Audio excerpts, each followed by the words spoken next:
એક જંગલમાં સિંહ અને સિંહણ પોતાની બોર્ડમાં બેઠેલા. એવામાં ક્યાંકથી સસલું આવ્યું.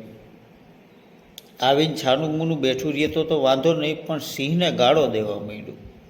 ગાળો દીધી એટલે કાનના વાળ ભરી જાય એવી ગાળો. ક્યાં ગયો કે સિંહ? આખા જંગલમાં ધમ પછાડા કરે છે. તને કોઈ કહેવા વાળું છે કે નહીં? મને મરદનો દીકરો હોય તો કે નીકળ બાર. શું અહીંયા બાયડીના ખોરામાં માથું નાખીને બેઠો હો? હા માટી ગયે, આવ મરદ હોય તો બાર. સિંહ આ બધું સાંભળે પણ કાંઈ બોલે નહીં. સિંહણ ખાર ખાઈ ગઈ કે તમને શરમ આવે કે નહીં? આ આવડું કમથું સસલું કીએ તમને આટલી ગાળો દઈ જાય ગયે, તમને કાંઈ થતું નથી કે? સિંહ કે હોય હવે તું શાંતિ રાખ કે, એ તો બોયલા કરે કે. અરે એમ શેનો બોલે કે? અને સિંહણે હળી કાઢી હો. આગળ સસલું પાછળ સિંહણ આખા જંગલમાં ધબધબાટીયું બોલાવે. સસલું હાથમાં આવે નહીં. એમાં આગળ ગયા ને તે બે ઝાડ બાજુમાં. એમાં સસલું ગળકીને નીકળી ગયું.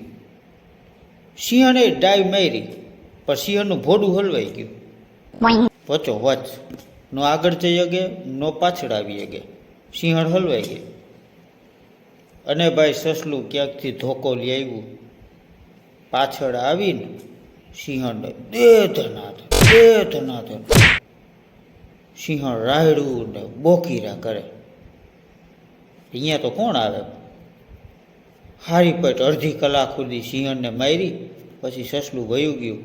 માંડ કરીને સિંહણ એમાંથી છૂટી પાછી બોર્ડમાં આવી. સિંહ તો શાંતિથી બેઠો હતો. સિંહ કે આવતી રહી? તો કે હા આવતી રહી.